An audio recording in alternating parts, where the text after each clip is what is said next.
राधे राधे मेरी YouTube family. आप सभी की डिमांड पर आज मैं आपके लिए लेकर आई हूँ बेसन भुजिया की एक आसान सी रेसिपी। काफ़ी सारे कमेंट्स आ रहे थे कि दीदी बेसन भुजिया की एक आसान सी रेसिपी दीजिए। हम बनाते हैं तो भुजिया परफेक्ट नहीं बनती है, हार्ड सी बन जाती है, कभी कभी सॉफ्ट पड़ जाती है या फिर खाने में अच्छी नहीं लगती है। तो ये देखिए बहुत ही ज़्यादा एकदम से टूट जाने वाली यानी कि खस्ता टाइप ये बेसन की भुजिया बनाने की रेसिपी आपके साथ शेयर करती हूँ। बारीक से बारीक ट्रिक बताती चलूँगी।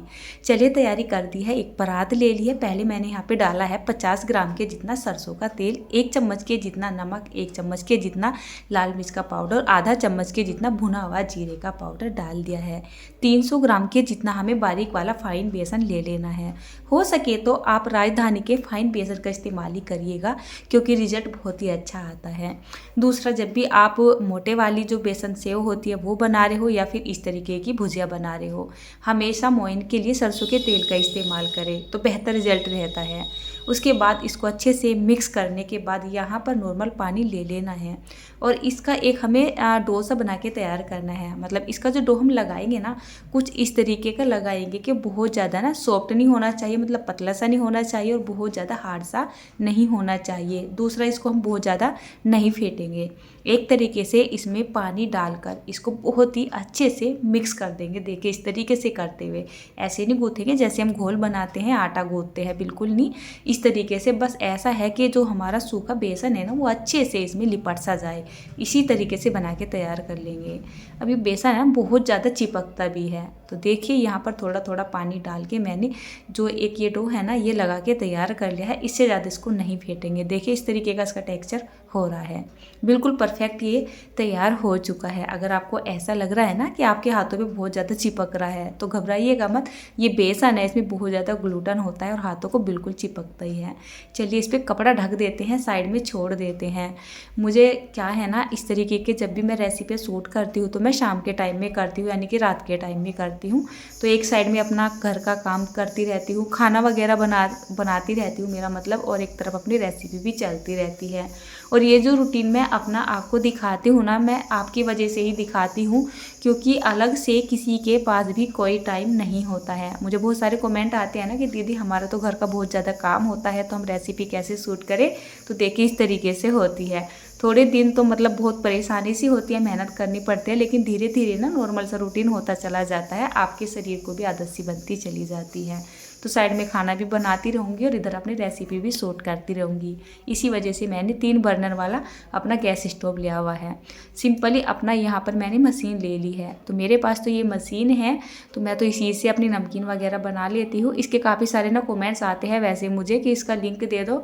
वैसे मैं बहुत बार दे भी चुकी हूँ, लेकिन मैंने ना इसको अपने यहाँ पर मार्केट से, लोकल मार्केट से ही ख़रीदा था। 300 साढ़े 300 रुपये की आ जाती है। उसमें बहुत सारे ऑप्शन रहते हैं नमकीन बनाने के।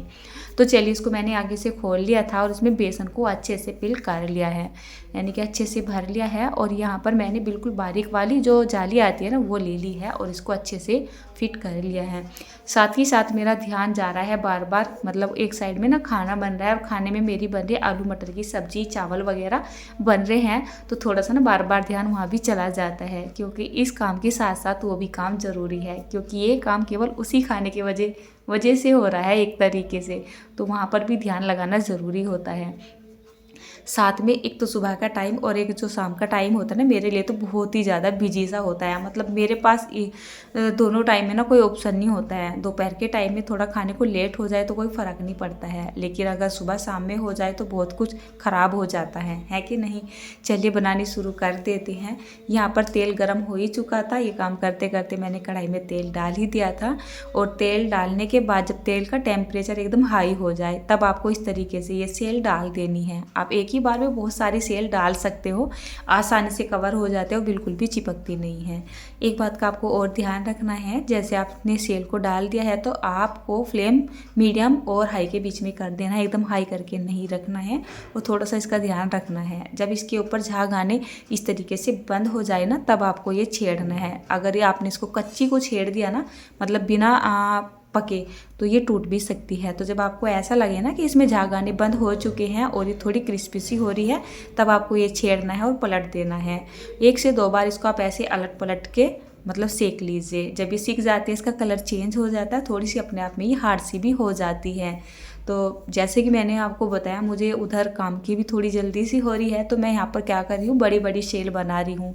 वैसे नॉर्मली 4 से 5 बैच में बनने वाली थी, लेकिन मैंने इसको ना 3 ही बैच में कवर कर दिया था। और ये वाली जो सेल है ना, जो बेसन की सेल है, मतलब कि इतनी ज़्यादा टेस्टी बनती है, यकीन मानिए, आप बना के देखिएगा। और जो मेज़रमेंट मैंने आपको बताया है ना, आप वही रखिएगा। अच्छा, आपको मैं बताऊँ, सब्जी और चावल तो मैंने बना दिए थे, लेकिन यहाँ पर मेरी रेसिपी कंप्लीट नहीं हुई थी।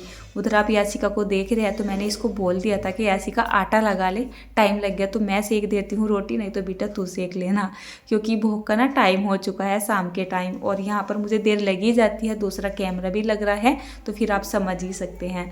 तो चलिए, जल्दबाजी में मैंने अपनी इस रेसिपी को कंप्लीट तो कर दिया है। अभी मुझे यहाँ पर नमकीन वगैरह भी बनानी है, तो मुझे ज़्यादा टाइम हो जाएगा।